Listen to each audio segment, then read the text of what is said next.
शलोम शलोम शलोम। प्रभु यीशु मसीह नासरी के नाम में विलाप गीत जानेंगे। क्यों परमेश्वर ने एजकेल को बोला कि विलाप गीत लिख। ये वो अंतिम बात दाऊद के वंश के लिए ठहराई गई, यहूदा के गोत्र के लिए ठहराई गई, जहाँ सिंहनी का जिक्र हुआ है, सिंह का जिक्र हुआ है, सिंह के बच्चे सावक का जिक्र हुआ है और साथ साथ लता का जिक्र हुआ है। निश्चित ये पूरे पतन का है इज़राइल के और पुनः स्थापना का भी है। बस इतना जान लेना आपके लिए आवश्यक है कि जो यहोशापात था, जब वो राजा हुआ और अपने घमंड और उद्दंडता और दुष्टता के कारण वो नतीजा हुआ कि मिस्र में बंधुआई में गया। दूसरा यहोयाकीन है, बिल्कुल वैसे ही काम किए। ये युवा राजा थे और पतन का कारण बना। और जो यहोयाकीन था वो बेबीलोन की गुलामी में गया। ये दाऊद के वंश पर शोक का गीत है। ये यहूदा के राज्य का पतन का, ये जो आत्मिक भ्रष्टता की, परमेश्वर के प्रेम का क्या परिणाम दिया यहूदा के गोत्र ने, ये विलाप गीत में हम देखते हैं। पर वादा सच्चा है। जो अव्यक्त इसमें बात की गई है, जो व्यक्त नहीं हो रही वो लता, वो प्रभु यीशु मसीह नासरी है। इस विषय को इसीलिए मैंने चुनकर आपके सामने रखा कि जो चुने हुए हैं, अगर वो भ्रष्ट होते हैं तो क्या परिणाम होता है। धीरे धीरे इन बातों को जानते और समझते चले जाएंगे, जो पवित्र आत्मा के द्वारा है, जिसमें आप पाएंगे सच्ची दाखलता यीशु ने क्यों कही। या यशायाह 11 का पहला, ईशे में की जड़ से एक कोपल निकलेगी और ये शाखा का क्या मतलब है और ये क्यों हुआ, उसके लिए भी ये जानना जरूरी है। जो एजकेल 18 में कहा गया, 18:2 में, कि अंगूर खट्टे अंगूर तो उन्होंने खाए पर दांत खट्टे औलादों के हुए। अगर इसे ध्यान से समझने की कोशिश करेंगे तो परमेश्वर की महान योजना जो उसका प्रेम को व्यक्त करती है, इज़राइलियों ने कैसे इनकार किया। और दूसरा हिस्सा जानेंगे, क्योंकि ये हमेशा जुड़ा हुआ है प्रभु यीशु से ही, तो वो बलिदान का क्या हस्र हो रहा है मसीहों के द्वारा, इसी की पहचान करेंगे। थोड़ा सा कठिन लगेगा, पर पवित्र आत्मा के द्वारा वचन की सच्चाई आपके सामने बड़ी स्पष्ट होगी और फिर बहकाने वाला कोई भी नहीं होगा, क्योंकि यहूदा से राजदंड कभी नहीं छूटेगा और प्रकाशित वाक्य में लोहे का राजदंड यीशु लिए हुए हैं। तो ये मैं सामने रख दे रहा हूं और उन हिस्सों में जाएंगे अब हम, जिसमें कहा गया कि वो लता लगाई गई, फुनगी से एक लिया गया और उसे रोपा गया। इज़राइल पूरी अंगूर की वो लता है, पूरा इज़राइल जो मिस्र से छुड़ाई गई और रोपी गई, अंधकार से निकाली गई और रोपी गई कि अच्छे फल लाएगी। पर वो तमाम काम जो परमेश्वर के विरुद्ध में उसे डाह दिलाने के, जलन दिलाने के किए गए, तो वो अंगूर खट्टे हुए। पर परमेश्वर कितना भलाई का है, महान परमेश्वर ने जो पूरे वंश को नाश का निश्चित कर दिया, पर एक जगह बाकी रखी जहां आपको पढ़ना पड़ेगा, एजकेल 18, क्योंकि ये सब चीज़ें जो आप सुन रहे हैं एक वीडियो में पूरी नहीं होने वाली। और इसे मैं इसलिए रख रहा हूं कि इसका अध्ययन करके जब आप रखेंगे तो वो जो छिपी चीज़ें हैं, जो पहचानना कठिन होता है, वो साफ साफ दिखने लगेगा। तो ये विलाप गीत में भी आशा छिपी हुई है और वो आशा पूरी हुई। हमारा मसीहा आया। परमेश्वर ने यहूदा के वंश को महान वंश ठहराया, पर पाप में, मूर्ति पूजा में, व्यभिचार में और अन्याय करने में, परमेश्वर के विरुद्ध कार्य करके गिर गए और उनके नतीजे उनको मिले। कितने भयानक नतीजे भोगे हैं इन लोग, यहूदियों ने, और उनका पतन हो गया। उसमें से अब कोई राजा नहीं उठ सकता। सिर्फ एक ही वो राजा जो मसीह है, जो राजाओं का राजा है, प्रभुओं का प्रभु है, जो प्रमाणित करा, जो था, है और आने वाला है। हम बहुत ही गंभीर उस हिस्से में हैं पवित्र शास्त्र के जिसमें भविष्यवाणियां हैं। विलाप गीत असाधारण है। यिर्मयाह का विलाप गीत, जिसके बारे में मैंने एक बार वीडियो कर चुका है, दोबारा और करूंगा, क्योंकि वो इतना खूबसूरत है। उसमें छिपी हुई अद्भुत परमेश्वर की योजनाएं हैं जिसे कोई नहीं बदल सकता। जो ये वंश है, सिंहनी है, उसी से पैदा हुआ यहूदा का वंश, दाऊद का वंश। और ये दो रखे गए इस विलाप गीत में, जो पूरी पिक्चर दिखा रहे हैं उस लता की जो हम 18 में पाते हैं, उस अंगूर की बेल की, जहां कैसे फल की इच्छा पिता ने करी थी और कैसे फल आए। मसीहों के लिए भी फल का विशेष महत्व है कि कैसे फल ला रहे हैं कि छूछे हाथ हैं। हमारे सामने ये पूरा दृश्य वर्तमान में यीशु के साथ, जिसके हाथ में राजदंड है, जिसकी हम चराई की भेड़ें हैं, जिसकी हम संतान हैं, और ये गर्व होना चाहिए कि हमें मौका मिला कि हम मसीह कहलाते हैं हर एक रीति से। और हम क्या कर रहे हैं, क्या ऐसा तो नहीं? यही जानने के लिए आज पवित्र आत्मा इस बात को पूरा सामने ला रहे हैं कि हम पहचान जाएं। ये दोनों स्थिति को मैंने रख दिया। यहोयाकीन और यहोशापात, ये दो, एक राजा था और एक नेता बना था, और दोनों किस तरह से गिरे और पतन हो गया। ये पूरे हिस्से का मतलब ये है कि परमेश्वर ने इतनी प्रतिष्ठा दी, इतना ऊपर उठाया, और ये कैसे गिरे। यही हाल मसीहत में परमेश्वर प्रतिष्ठा देता है, ऊपर उठाता है, और कौन कैसे गिरता है ये दिखाने के लिए ये हिस्सा है जो हम एजकेल 18 और 19 में देख रहे हैं। उसमें तमाम बातें हैं। हम धीरे धीरे हर बात को लेकर, इसमें से किसी को छोड़ना नहीं है, बातों को, इन सच्चाइयों को। ये हर जगह पाई जाएंगी। ऐसा जरूरी नहीं है कि एक ही अध्याय में ये बातें खत्म हो गई।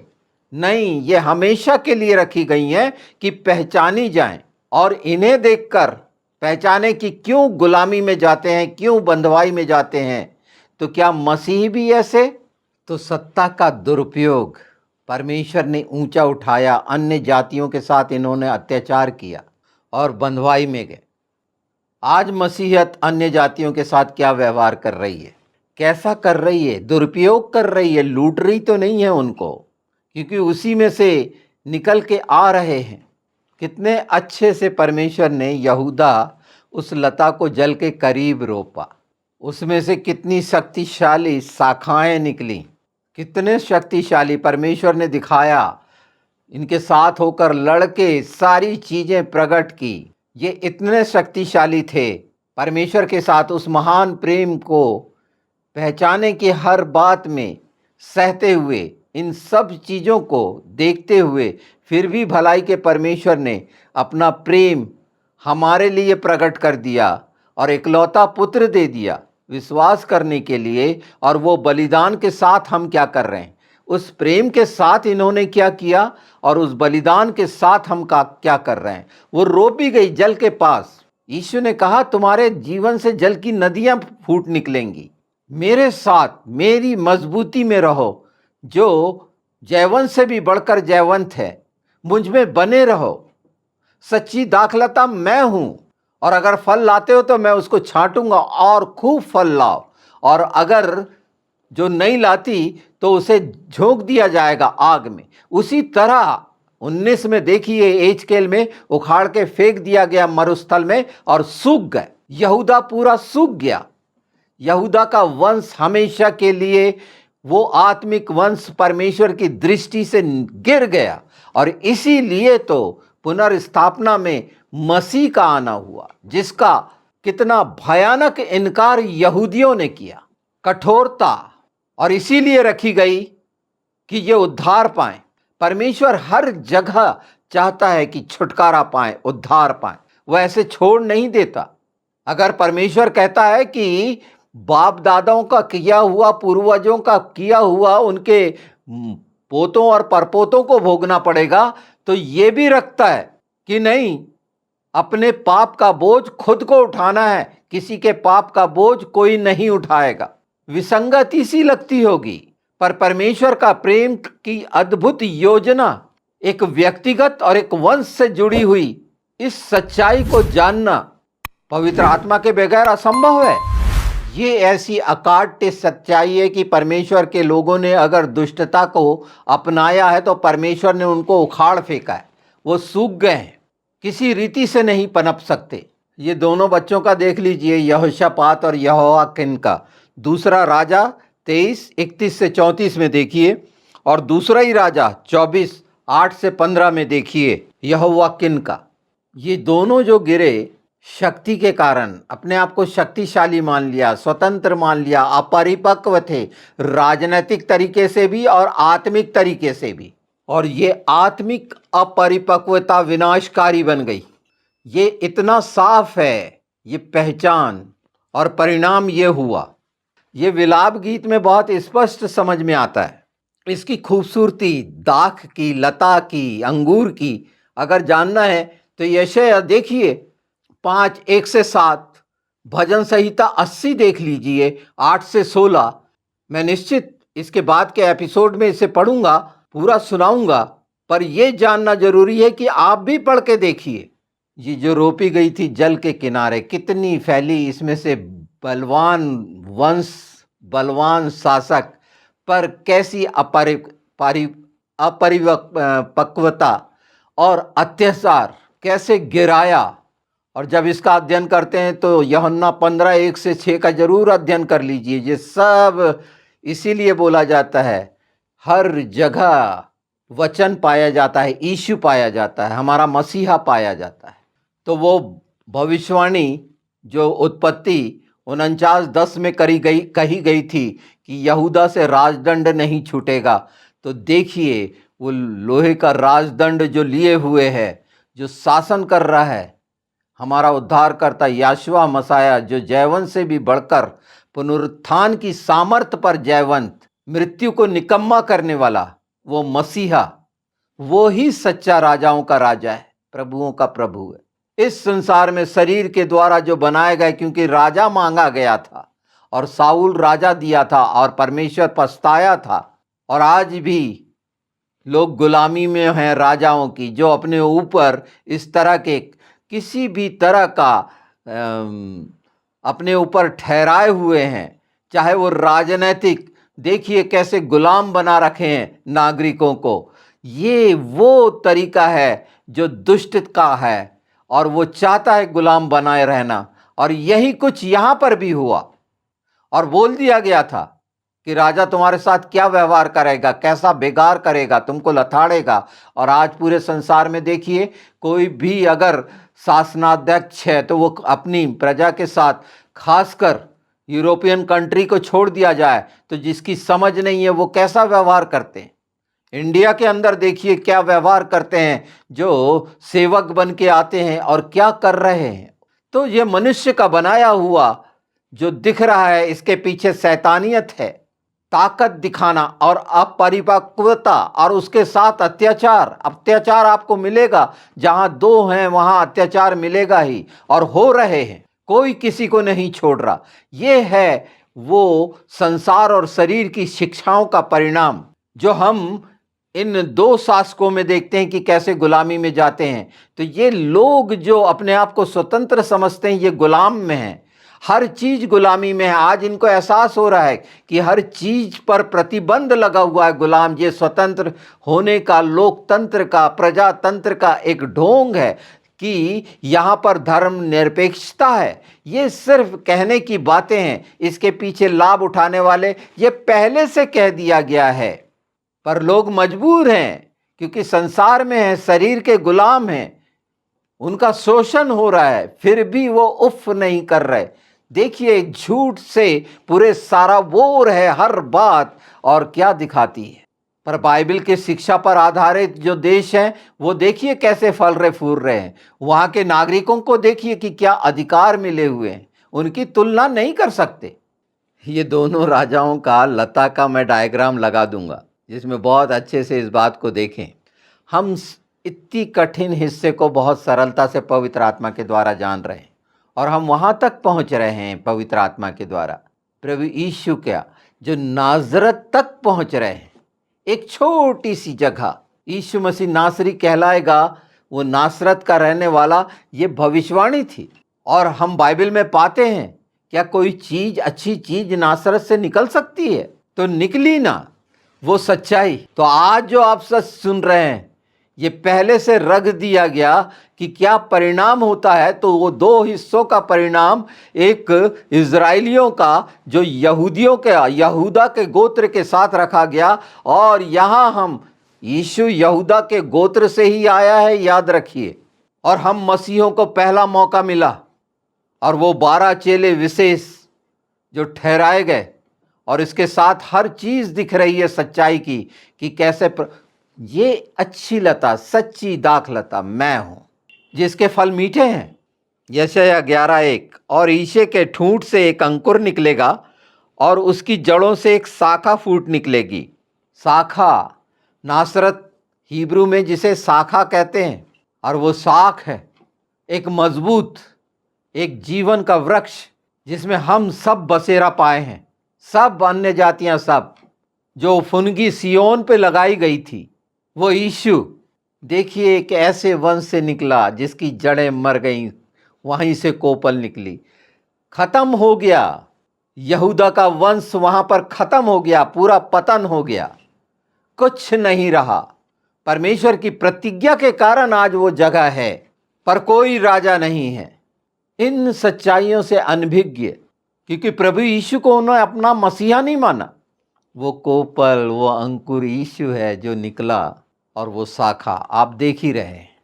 मत्ती 2:23 बहुत साफ है कि कहाँ रहने लगा, और वहाँ वो नासरी कहलाया, नाजरत में। वो ठूठ उजड़ा हुआ दाऊद वंश, और ये सब विनम्रता से, नम्रता और दीनता से ही पाई जाती है। इसका मुख्य आधार नम्रता और दीनता है। शक्ति, घमंड, ये कोई काम नहीं करता। यीशु इतना दीन बना, परमेश्वर का महान प्रेम दीन बनाना चाहता था, नम्र बनाना चाहता था, शक्ति संपन्न किया था, प्रतिष्ठा दी थी। पर ये सब घमंड में बदलकर लोगों के साथ अत्याचार किया गया। यीशु ने ऐसा किसी के साथ नहीं किया, वो स्वयं परमेश्वर था, पर सब कुछ हमारे लिए सहकर कि ये सिखाया कि हम सहने वाले, और हर जगह नम्रता और दीनता का उल्लेख बाइबल में पाया जाता है। इससे हट के जो भी जा रहा है, तो ये जानिए कि वो एजकेल 19 के विलाप गीत में शामिल है कि उसका पतन हो जाएगा, चाहे वो कितनी ही प्रतिष्ठा क्यों ना पाया हो। हमने नया जीवन पाया, हमारा आत्मिक राज्य है, बादशाही है हमारा, बादशाह, बादशाहों का बादशाह प्रभु यीशु है, जो था, है और आने वाला है। जो दंड की बात कही गई है पोतों और परपोतों का, वो निर्गमन 20:5 जरूर देखिएगा, और फर्क पहचानिएगा एजकेल 18:2 का। जो पाप से मुड़कर धार्मिकता में चलेगा, निश्चित उद्धार उसका होगा। और ठहरा दिया गया है प्रभु यीशु के द्वारा, मैं जो सहायक भेजूंगा वो निरुत्तर करेगा, पाप के बारे में, धार्मिकता के बारे में और न्याय के बारे में। ये तीनों चीज हम जान रहे हैं इसमें कि कैसा न्याय है और दंड क्या है, धार्मिकता क्या है, परमेश्वर का महान प्रेम क्या है और पाप क्या है। ये तीनों बातें पवित्र आत्मा के द्वारा इस हिस्से में रखी गई हैं। अगर ध्यान से इसको जो मैं रेफरेंस दे रहा हूं पढ़ लेंगे और ये बातें सुन लेंगे, जो खुलासा है, जो छिपा हुआ था, जो समझ से परे था कि कौन क्या है, निकाल के ले आया था पिता ने मिस्र से वो दाख लता को, पूरे इज़राइल को छुटकारा। ये बोला गया है भजन संहिता 80 में। ये अपने आप में एक विशेषता दिखाता है कि परमेश्वर ने इस विशेष को चुना अपने लिए, और इसीलिए कि इन बातों को हम देख सकें और पूरा पूरा उद्धार पा सकें। जो हमने यशाया 5 देखे थे, उसमें स्पष्ट था कि भले फल की इच्छा रखी थी पर खट्टे अंगूर आ गए परमेश्वर ने, यानी पाप और अन्याय उत्पन्न करने लगे। और आज वो देखिए आप, अंदर से सड़ गई। धार्मिकता दिखाने के लिए तो थी, परमेश्वर के प्रेम का जवाब पाप से दिया। आज हमें मौका है इन सारी चीज़ों का कि जो यीशु में बना रहेगा सच्ची दाखलता में, तो वाकई में वैसे ही फल लाएगा जिसे हम उत्तम फल कह सकते हैं। अब इस बात को समझना है और इन सच्चाइयों को समझना है तो एजकेल 17 को जानना जरूरी है। उसको भी मैं रख देता हूँ, जिसमें एक महान पक्षी बाज को दिखाया गया है, बाबुल के राजा को, जो उस डाली को तोड़ता है जो लगाई गई थी। यहोवाकिन गुलाम बना के ले जाता है ना, बीज लगाना और उसके बाद मुड़ जाना मिस्र की ओर और नाश हो जाती है। ये बाबुल, बेबीलोन और मिस्र का हिस्सा इसमें पहचानेंगे आप, जो एजकेल 17 में है। परमेश्वर पर भरोसा करने से ज़्यादा मिस्र पर भरोसा किया और उसका परिणाम क्या हुआ हम सब के सामने है। इसका एक विशेष देखिए, प्रतिज्ञा करता है परमेश्वर 17, 22, 24 में। ये महान प्रतिज्ञा कह सकते हैं, मैं ऊंचे देवदार की फुनगी लूँगा और कोमल डाली को तोड़कर उसे ऊंचे पहाड़ पर लगाऊंगा और वह एक सुंदर देवदार बनकर फैलेगा। ये सीधे यीशु मसीह नासरी की तरफ इशारा है, और वही हुआ। वह ऊंचा पहाड़ जो है, यानी सियोन पर परमेश्वर का राज्य स्थापित करेगा। उसमें सब जातियां, पक्षी आकर आश्रय पाएंगे। अर्थात मतलब अगर इसको हम देखें तो याद आ रहा होगा मत्ती 13, जिसमें राई के एक पेड़ का वर्णन है कि उसमें सब बसेरा पाएंगे। वो दाना इतना छोटा होता है, पर जब वो पेड़ बनता है तो ये पक्षियों का बसेरा, मतलब अन्य जातियों का समावेश। आप इनको जोड़ के देखिए ना, अंगूर की बेल, वो बड़ा पक्षी, वो फुनगी, पहाड़ पर रोपना, सच्ची दाखलता, इन सबको जोड़ें, एक बहुत सुंदर चित्र बनेगा। ये दृश्य आपके सामने रख दिया मैंने, दोनों हिस्सों का, एक प्रेम का और एक बलिदान का। जब हमने 17 एजकेल देखा तो उसमें एक बात और है, मैं ऊंचे वृक्ष को नीचा करूंगा और नीच वृक्ष को ऊंचा करूंगा। तो दो हिस्से हमको बिल्कुल समझ में आ गए, वो घमंड और अत्याचार का, अभिमान का, और एक दूसरा हिस्सा दीनता और नम्रता का, जो ऊंचा किया जाएगा, जो छोटा बनेगा। यीशु ने यही कहे, ये बातें यहीं से निकली हैं। जब तक इनको नहीं पहचानेंगे कि इनका पतन कैसे हुआ, तो हम सचेत होंगे कि हमारा पतन ना हो। परमेश्वर के राज्य का सिद्धांत यही है, जो मत्ती 18:4 में, जो अपने आप को छोटा करेगा वो बड़ा किया जाएगा परमेश्वर के राज्य में, बालक के समान दीन बनेगा, और जो ऊंचा होगा, मत्ती 23 और उसके बाद के शाप आप देख ही सकते हैं, हाय, वो छोटा किया जाएगा।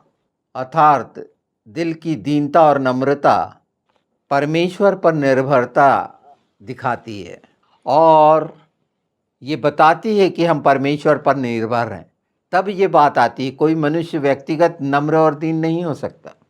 तो जान लीजिए, अंगूर की बेल, देवदार और सच्ची दाखलता, ये है परमेश्वरी रहस्य जो हमने जाना। बाइबल में परमेश्वर ने अपने चुने हुए लोग अर्थात इज़राइल की स्थिति और भविष्य के उद्धार को अंगूर की बेल, देवदार के वृक्ष और अंततः सच्ची दाखलता यीशु मसीह के चित्रों के द्वारा प्रकट किया है। यह रहस्य यशाया, भजन संहिता, एजकेल और अंततः यूहन्ना रचित सुसमाचार में बहुत ही सुंदरता के साथ खुलता है। ये आप देख रहे हैं। और अंत में कहता चलूँ, जो यिर्मयाह 31 है, उसका 29-30 जरूर पढ़ लीजिएगा, जो यही बात दोहराई गई है। परमेश्वर ने कहा, मैं स्वयं एक ऊंचे देवदार से कोमल फुनगी लूँगा और उसे ऊंचे पहाड़ पर लगाऊंगा, जो लगा दिया, अर्थात यीशु मसीह। और वो ऊंचा पहाड़ सियोन पर्वत। विषय बहुत बड़ा जरूर लगता है, पर यहाँ बहुत आराम से अगर हम ध्यान दें तो इन चीज़ों को अच्छे से जान पाएंगे कि वास्तविकता क्या है। परमेश्वर हमें पवित्र आत्मा के द्वारा इन समयों में किन बातों के लिए चिता रहे हैं, कैसे हम पहचान सकते हैं, बहकने से बच सकते हैं, कौन क्या कर रहा है देख जान समझ सकते हैं। और हमें ध्यान रखना, जो हमारा नैतिक कर्तव्य बनता है गंभीरता से, कि हम बलिदान को कैसे लेते हैं, उस लहू को कैसे लेते हैं, हम क्या कर रहे हैं। ये सब होते हुए क्या वही काम कर रहे हैं जो यहूदा के गोत्र ने करा, तो निश्चित निकाल के फेंक दिए जाएंगे, जला दिए जाएंगे। परमेश्वर किसी का पक्ष नहीं लेता। न्याय जो ठहराया गया है, 3 बातें जो यूहन्ना 16:8 में है, और वो विशेष है जो आप सुन रहे हैं, कि पाप के बारे में, धार्मिकता के बारे में और न्याय के बारे में निरुत्तर करेगा। तो ये तीनों बातों का समावेश आप इसमें पाते हैं।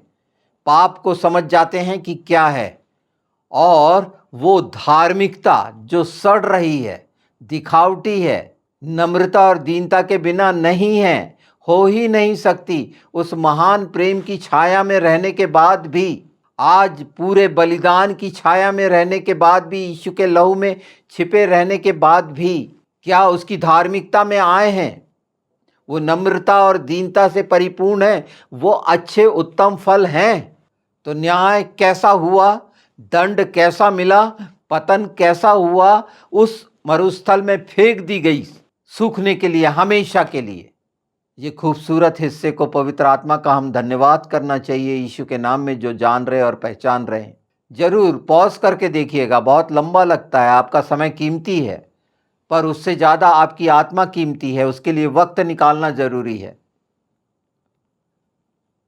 परमेश्वर के वचन के लिए सुनने वाले कान ही ऐसा कर सकते हैं, पर हृदय कठोर है और इन विसंगतियों में बढ़ रहे हैं। तो मेरी तो इच्छा है कि सबके लिए सुनने का कारण बने, और वो होना है यीशु के नाम में। मेरे इच्छा रखने के द्वारा नहीं, ये पिता की इच्छा है कि सब सुने और सारी जातियां उद्धार पाएं यीशु के नाम में। ये तो अभी एक शुरुआत है। जो समझ से परे थी वो आपके सामने पवित्र आत्मा ने रखे हैं। अब उसमें आप कैसा देख रहे हैं, आप स्वतंत्र हैं, क्योंकि समय करीब है, और मन जो नहीं फिराएगा, इन चीजों को नहीं जानेगा, नाश कर दिया जाएगा। तो बहकाने, भरमाने वाले, बहलाने वालों से दूर होइए। आप स्वतंत्र किए गए हैं। बाइबल साफ है कि हमें अपनी आत्मा का जवाब देना है, हम किसी के लिए जवाबदार नहीं हैं। ध्यान रखिए, क्योंकि मैं जानता हूं व्याकुलता और बेचैनी, उथल पुथल है, समझ से परे हो रही है। क्या करेंगे, हमारा क्या होगा? नहीं, हम यीशु में हैं, हमारा पूरा उद्धार है, अनंत जीवन है, न्याय होना है, धार्मिकता प्रकट होना है, और पाप का हमेशा के लिए मृत्यु का नाश होना है यीशु के नाम में। बहुत सी बातें इस संबंध में मैं कहना चाहता हूँ, आत्मा में हैं, पर एक वीडियो में ये समाहित नहीं हो सकती। ये तो इतना सरल करके एक छोटा सा हिस्सा आपके सामने रखा है पवित्र आत्मा के द्वारा, परमेश्वर के भय में होते हुए, क्योंकि इसका तो इतना विशाल प्रकाशन है कि अद्भुत है, कि हर जगह अद्भुत है, हर शब्द इसके कितने आप इच्छा से इस बात को जानेंगे, समझेंगे, देखेंगे, बहुत सारी चीज़ें बड़ी स्पष्ट होती चली जाएंगी, और ये आत्मा में मजबूती के लिए होगी, सिर्फ और सिर्फ आत्मिक उन्नति के लिए ही ये चीज़ें पवित्र आत्मा के द्वारा रखी जा रही हैं। हो सकता है इसमें मेरे से बहुत सी गलतियाँ हों, बिल्कुल हो सकती हैं, उन गलतियों को नज़रअंदाज करिएगा, पर पवित्र आत्मा के द्वारा उन सच्चाइयों का प्रकटीकरण आप पर हो, ये इच्छा आप रखिएगा, और देखिएगा जो मैंने बताया उससे कहीं सुंदर दृश्य आपके सामने आ जाएंगे यीशु के नाम में।